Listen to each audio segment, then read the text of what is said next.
একটা বক্তাকে ধরেছিলাম, স্টেজে চেপে বলে দিলে, ভাই যে মানুষ সিগারেট বিড়ি একবার জীবনে গুটখা খাবে, জীবনে আর কোনোদিন জান্নাতে প্রবেশ করবে না। আমি তাকে গিয়ে ধরলাম স্টেজে।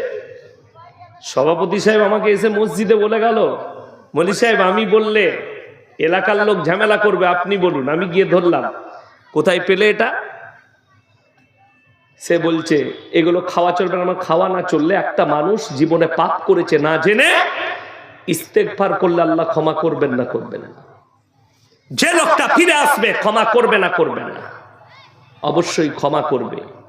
আমি তাকে বললাম, তুমি খোঁজ নাও, তোমার বাপ আর দাদু বিড়ি খেয়েই জিন্দেগি ভর মারা গেছে, তাদের লেগে ফতোয়াটা কি দিবে বলো?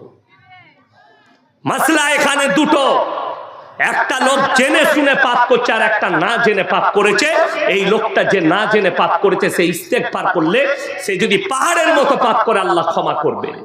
এটা কোরআন সূরা ফুরকান